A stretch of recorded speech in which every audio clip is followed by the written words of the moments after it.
Como siempre es un gusto saludarlos. El día de hoy quiero hablar de un tema supremamente importante, dadas muchas preguntas en el canal. Muchas personas están apenas comenzando. Trato de colocar contenido intermedio, algunas veces avanzado, otras veces más básico, pero esta vez me pidieron algo bastante básico. Y me parece importante entender cuáles serían las mejores herramientas para poder realizar hacking ético o pruebas de penetración. Entonces vamos a hablar de las mejores herramientas, en mi opinión, no estoy diciendo que sean las mejores del mundo, es en mi opinión. Por favor, entonces ahora no vayan a venir a decir, no, es que se te olvidó otra vez la herramienta, etc. Claro, hay miles, cientos de miles de herramientas en el mundo. Yo voy a hablar de algunas de ellas. Recordemos que en el ethical hacking nosotros tenemos 5 fases principales. La primera de ellas es reconocimiento, luego viene el escaneo, luego ganar acceso, luego estamos hablando de mantener el acceso y borrar las huellas, ¿verdad? Entonces, en esas 5 fases que tenemos, pues vamos a usar diversas herramientas. Comencemos hablando de la parte de reconocimiento. Les voy a dar un ejemplo por fase del hacking. La primera herramienta que podríamos utilizar sirve, por ejemplo, para detectar subdominios de una entidad. Entonces se vuelve algo supremamente importante. Esta herramienta que podríamos utilizar se llama Sublister. Como les decía, no es la única del mundo, no es la mejor del mundo. Estoy hablando de herramientas indispensables, pero ustedes pueden buscar algo parecido a esta herramienta. Al final del ejercicio es una herramienta de reconocimiento, el Sublister. ¿Qué hace? Nos permite detectar subdominios de una compañía. Entonces, para utilizarla, simplemente Sublister "-h", que nos permite ver el menú. Tenemos que alimentarle simplemente el dominio, tenemos que decirle "-d", el dominio que queremos consultar. Podríamos hacer fuerza bruta, si quisiéramos, para que pruebe, por ejemplo, todas las combinaciones posibles de nombres, de símbolos, caracteres, etc. En este caso voy a hacerlo normal, ya ustedes juegan un poco con sus máquinas. Podríamos utilizar distintos motores, el output como lo queremos y los puertos. En este caso voy a decirle simplemente el dominio de nuestra compañía, secpro.co, y listo. Entonces el Sublister hace búsquedas en Baidu, Yahoo, Google, Bing, Ask, etc. En VirusTotal los están bloqueando, probablemente demasiado tráfico hacia VirusTotal, los tienen bloqueados. Pero al final el Sublister nos va a entregar esto que nos interesa, básicamente los nombres de los subdominios que se le detectaron a un target. Luego, para poder detectar la IP, pues ustedes pueden usar el comando host, ¿verdad? Entonces ustedes pueden decir host www.secpro.co, por ejemplo, y vas a tener el resultado tanto en IPv4 como en IPv6, ¿verdad? Igual para todos los demás. Incluso puedes automatizarlo con un script si quieres. Es una de las herramientas que puedes usar para reconocimiento. El reconocimiento básicamente es encontrar cuál es la infraestructura del objetivo a evaluar. Eso es lo que se está haciendo en el reconocimiento. Luego ya vendría el escaneo. En el escaneo, pues ya una vez detectamos, por ejemplo, infraestructura del target, yo voy a tomar una de las direcciones IP, por ejemplo, esta dirección IP, perdón, y ya comenzaríamos a hacer el escaneo. La herramienta que más utilizo yo, y de pronto la herramienta de escaneo por excelencia es el Nmap. El Nmap, entonces ya al Nmap le puedes colocar varios parámetros. Ya yo tengo videos relacionados con el Nmap. Si necesitan verlos, pues están en el canal. Así que, por ejemplo, yo puedo hacer un "-ss" y puedo decirle que fragmente para que pase un poco por encima de los mecanismos de seguridad, si es posible, y que me detecte, pues bueno, los puertos abiertos de esa dirección IP en específico, ¿verdad? Entonces el Nmap lo que hace es detectarnos puertos abiertos, como en este caso nos dice está el 80, el 443, 8080 y 8443. Recordemos que está rastreando nada más los 1000 puertos estándar, los 1000 puertos, digamos, más importantes, no en orden, ¿de acuerdo? Si quisiéramos rastrear los 65.535 puertos, pues tendríamos que decirle "-p-", "-p", para que rastree los 65.535 y puedo decirle que me haga verbosidad para que veamos que ahora va a rastrear los 65.535 puertos, ¿verdad? El Nmap tiene unas ventajas enormes, no obstante, o no solamente estamos hablando de toda la capacidad que tiene con los distintos rastreos de puertos para tratar de hacer bypass de las seguridades. Tengo un video sobre el tema de cómo pasar a través de un firewall con el Nmap, etc. Sino que, aparte de todos los parámetros de hacer TCP full, escaneo de sincronización nada más, o el half open scan, escaneos de bandera inversa, como por ejemplo Christmas o el Maimonides, o por ejemplo nulo, fin, pruebas de ACK, etc. También tiene scripts. Entonces, por ejemplo, con el Nmap podemos hacer lo siguiente. Con el Nmap podemos hacer una búsqueda, /user share nmap scripts. El Nmap tiene scripts que nos permiten hacer, digamos, detecciones específicas, como por ejemplo vulnerabilidades, detectar vulnerabilidades como estas, por ejemplo, algunas CVE que están aquí, como pueden ver ustedes. Tienes la posibilidad de detectar infraestructura de protección como Web Application Firewalls, que están en capacidad de hacerlo. Tratar de hacer fuerza bruta de ciertos servicios, por ejemplo, descubrir vulnerabilidades acerca de SMB o similares. Como ven, tiene una cantidad enorme. Miren, aquí todas las enumeraciones de SMB, por ejemplo, se pueden hacer. Fuerza bruta de SMB. Recordemos que para usar un script en Nmap, simplemente tenemos que decirle, vamos a usar, por ejemplo, el de detección de Web Application Firewalls. Este es un espacio publicitario para recordarte que si te gustan mis videos, te suscribas a mi canal. Si quieres estar informado o informada de cada vez que suba uno, activa la campanita. Y si quieres apoyarme, puedes apoyarme en mi dirección de Patreon, que te dejo acá en la parte de abajo. Mil gracias. Primero busquemos los scripts correspondientes. Entonces le vamos a decir grep waf. Entonces tenemos dos. Podemos coger, por ejemplo, el del fingerprinting. Entonces, ¿cómo tenemos que usarlo? Sencillo. Vamos a decirle nmap --script. El script, en algunos libros te vas a encontrar que tienes que poner igual, realmente no. Y la extensión tampoco la tienes que poner, puedes decirle simplemente el script y bueno, el dominio que vas a consultar, en este caso segproco. Entonces, pues bueno, ahí está corriendo el script. Y ya lo detectó, estamos debajo de una red de protección. Ahí está, el WAF, ¿verdad? Entonces el Nmap tiene una cantidad de parámetros muy útiles. Aquí podemos ver un poco lo que está haciendo con el rastreo que estábamos buscando para detectar los puertos abiertos de una máquina. Entonces detectamos pues 4 puertos y está haciendo pues todo el rastreo. Entonces recordemos que los puertos son importantes porque un puerto abierto quiere decir que es un servicio a la escucha normalmente, lo que se convierte en un socket. Recordemos que la combinación entre un puerto a la escucha y un servicio conectados es un socket. Por ejemplo, puede ser un servidor web cuando el puerto 80, el 443 o el 8443 están abiertos, o puede ser un servidor SSH cuando el puerto 22 está abierto, pues se conecta con el servicio de SSH y así sucesivamente.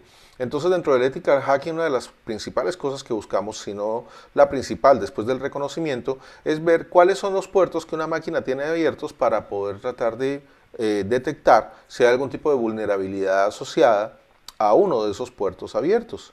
Y ahí es donde vienen las siguientes herramientas. Decíamos que las fases son, primero el reconocimiento, luego el escaneo, viene ganar acceso. Entonces, ¿cómo se gana acceso? Bueno, diversas maneras. Una de ellas, o qué herramientas podemos usar. Normalmente, por ejemplo, una de las herramientas más utilizadas a nivel mundial es el Metasploit. Bueno, primero, no voy a subir la base de datos, pero bueno. MSF Console nos permite cargar la consola del Metasploit, que es básicamente un framework, un grupo de herramientas listas para ser utilizadas, donde lo único que tenemos que hacer es configurar la herramienta que vamos a usar.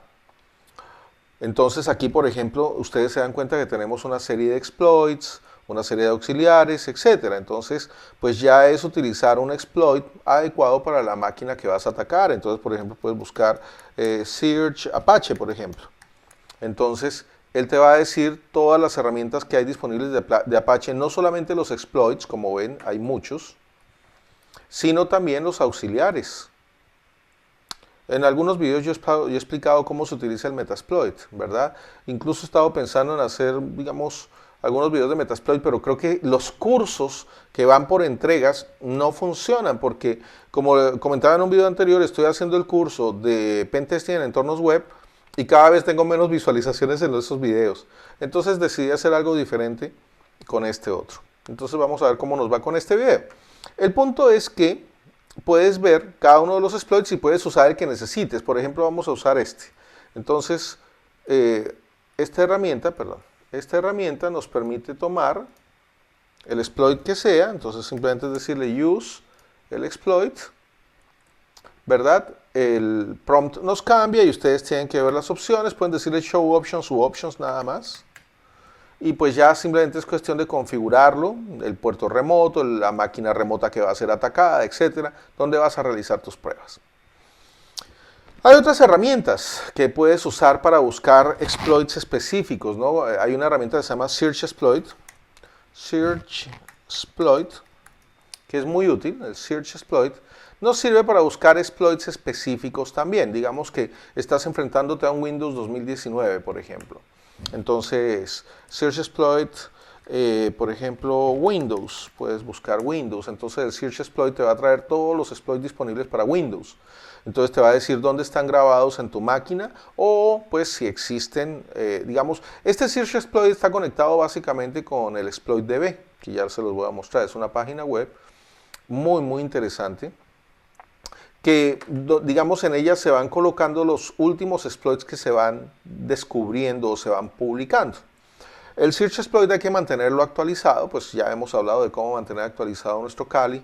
Entonces existe esta página que se llama ExploitDB, exploit-db, esa, donde ustedes van a encontrar los últimos exploits relacionados con diversas plataformas. Entonces el Search Exploit básicamente se conecta contra esta base de datos y te permite, digamos, tener actualizado tu repositorio de exploits, diferente al Metasploit. Porque en el Search Exploit, como habrás visto, pues simplemente nos dice que existen estos archivos, digamos, por ejemplo, todos estos archivos de Windows existen en nuestra máquina, entonces, ¿dónde están ubicados cada uno de ellos, verdad? Entonces, permítanme, voy a ponerle aquí un more. Listo. Entonces aquí nos dice el título del exploit. Entonces mira, este es uno de negación de servicio. Podría hacer una búsqueda por el nombre del archivo, por ejemplo. Entonces podrías decirle locate ese archivo y entonces ya vemos dónde está la ruta. En user share exploit db exploits windows dos 12698.py. Hay archivos que están en Python, otros archivos que son texto, otros archivos que son C, como puedes ver. Entonces ya tú puedes ir a mirar la base de datos de ExploitDB, user share ExploitDB, exploits, por ejemplo, Windows/DOS. Entonces ya tú puedes darle una mirada a todos los exploits diferentes que hay para denegación de servicio en Windows. Hay unos en Ruby, como puedes ver, entonces tú puedes darle una mirada al 29445.rb. Entonces ahí vas a ver un poco cómo es. Como ese está hecho en Ruby, entonces tienes que pues ejecutarlo por medio de Ruby, etcétera. Entonces se vuelve bastante interesante el cómo ganar el acceso. Ya ves distintas herramientas, vimos el Metasploit y el Search Exploit, que conecta con ExploitDB. Luego de ganar acceso tenemos que mantener el acceso, entonces ya podemos utilizar otras herramientas que son supremamente poderosas, como por ejemplo el mismo Metasploit tiene la posibilidad de hacerlo. ¿Por qué? Porque nos permite utilizar shells o web shells, por ejemplo, que nos permiten mantener el acceso. Con los mismos shells, por ejemplo, con el mismo Meterpreter, se puede crear un usuario dentro de la máquina comprometida y pues volver a acceder a ella cada vez que sea necesario. De lo contrario, pues podrías utilizar un troyano o un backdoor, ¿verdad? Entonces hay distintas herramientas para ello. Una de las mejores herramientas que existen para ello se llama DFAT-RAT. DFAT-RAT. Creo que yo lo tengo acá. A ver dónde estamos ubicados.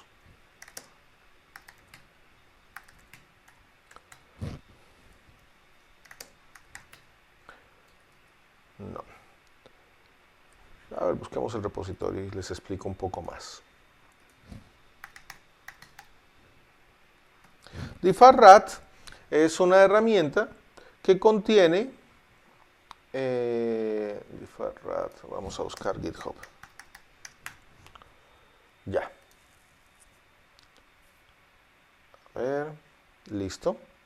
Es una herramienta interesante que tiene una gran cantidad de parámetros que sirven para poder comprometer una infraestructura y, por ejemplo, crea payloads de Metasploit, los crea eh, con cierto nivel de protección o de encriptado o cifrado, que es la palabra correcta, o de ofuscación para que los antivirus no los detecten.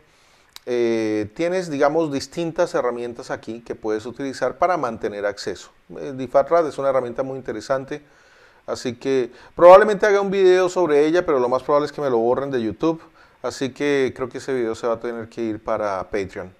Pero bueno, Differrat es una herramienta que nos serviría para mantener el acceso. También un troyano serviría para mantener el acceso o un backdoor serviría para mantener el acceso. Hay muchos backdoors que se pueden utilizar, ¿verdad?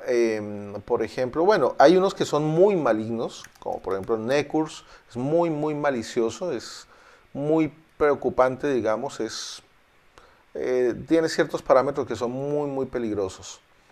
Pero pues bueno, hay muchos backdoors. Mucho cuidado con lo que vayan a utilizar porque podrían llegar a infectar su máquina, obviamente. Y recordemos que todo lo que estamos explicando tiene fines académicos digamos, orientado a que ustedes puedan realizar todo este tipo de actividades de una forma ética. En ningún caso, pues lo contrario. Luego, pues estaríamos hablando de borrar las huellas. El borrado de huellas normalmente se realiza o se recomendaría hacer modificando logs, por ejemplo, de una máquina. Hay distintas herramientas que permiten hacer modificación de logs. Dentro del mismo Meterpreter, por ejemplo, hay un parámetro o un comando que es el clearenv. Así. Clearenv que sirve, por ejemplo, para borrar, digamos, los logs.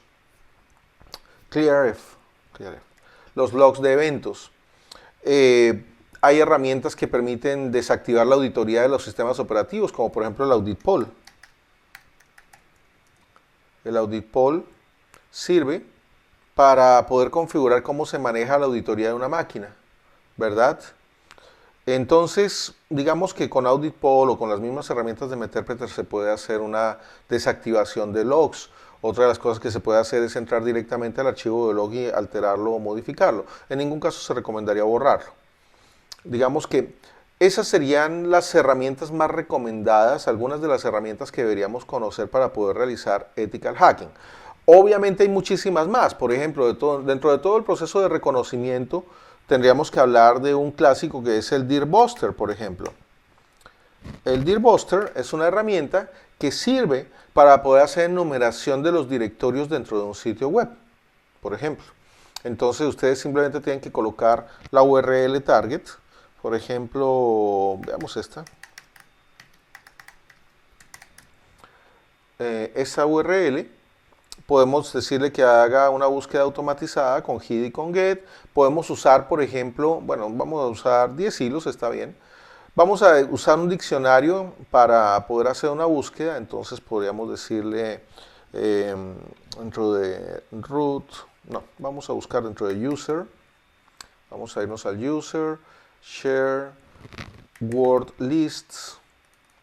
El Dearbuster tiene ciertas listas, por ejemplo podríamos buscar directorios, directory list, esta, seleccionamos ese diccionario y luego pues podríamos seleccionar fuerza bruta de directorios, por dónde arrancaríamos, si hay páginas PHP allí y le diríamos start, ¿verdad?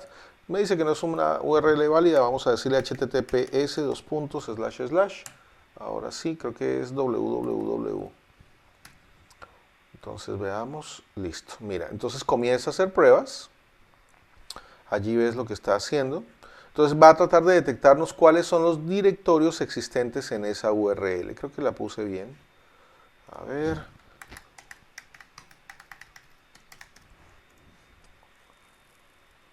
Ah, le puse www y no lleva www.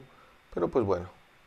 Es una URL mía, así que no estoy cometiendo ningún delito contra nadie, es una URL que me pertenece, así que no, no es un problema, no se vayan a preocupar de que yo estoy atacando a alguien. No, me estoy atacando a mí mismo. Entonces, aquí podemos ver cómo funciona. Entonces esta herramienta va haciendo pruebas buscando directorios. Entonces de pronto esto nos sirve básicamente dentro del reconocimiento también para poder saber qué carpetas existen dentro de un servidor web, ¿verdad? Hay otras herramientas como el Borsit, por ejemplo, que también es muy poderoso. Mira, aquí ya encontró algunos directorios. Contáctenos, autor, contáctenos, WP Content, allí ven, ¿verdad? Entonces, pues es una herramienta que nos sirve para poder, digamos, tener una imagen global, un reconocimiento del target que se va a evaluar. Existen muchísimas más, obviamente se me pasan cientos de miles, como por ejemplo Borsit, que lo hemos usado tanto. Borsit, que es una herramienta para hacer pruebas de penetración en entornos web, ¿verdad? Entonces ya estaríamos hablando tendríamos que entrar a especializarnos. Entonces, si estamos hablando, por ejemplo, de pruebas de penetración en entornos de red, entonces, bueno, ya hay herramientas que nos ayudan dentro del análisis de vulnerabilidades, como por ejemplo el Nessus, o por ejemplo las herramientas de Rapid7, etc. Dentro de pruebas de penetración en entornos web, entonces estamos hablando de Borsit, estamos hablando de Acunetics, etc. Hay muchísimas herramientas, pero bueno, estas son algunas de las herramientas de línea de comandos que les quería mostrar. Una última herramienta para que la vean, por ejemplo, en línea de comandos para hacer pruebas web o análisis de vulnerabilidades web, es el NICTO. El NICTO es una herramienta que nos permite hacer un análisis de vulnerabilidades muy rápido en un entorno web. Entonces, es muy rápido, no es muy efectivo, no es lo mismo que una versión paga, claro que no, pero pues es una más de las herramientas que se pueden usar. Y recordemos normalmente que en el ethical hacking se debe contrastar el resultado de distintas herramientas. Entonces, pues simplemente el NICTO requiere cierta configuración, como por ejemplo que le digas el host, que pues simplemente podríamos decirle, bueno, no le dije menos host, tengo que decirle menos host, y puedo decirle, por ejemplo, si voy a utilizar plugins o si no voy a usar plugins, etcétera. Pero bueno, digamos de esta manera ya él comenzaría a hacer un análisis de vulnerabilidades sobre el sitio web y comienza a detectar pues qué hay allí, ¿verdad? ¿Qué podría llegar a ser vulnerable dentro del sitio web? Bueno, espero que les parezca interesante este video. Es un video introductorio, es un video sencillo. No olviden que, pues bueno, ahora tengo la posibilidad de subir los videos más adultos a Patreon. Los que me quieran apoyar y sigan apoyándome, pues les agradezco muchísimo. Y pues bueno, ya luego haré otra entrega del tema de pentesting en entornos web. Espero que les haya parecido interesante. Un gusto. Hasta luego.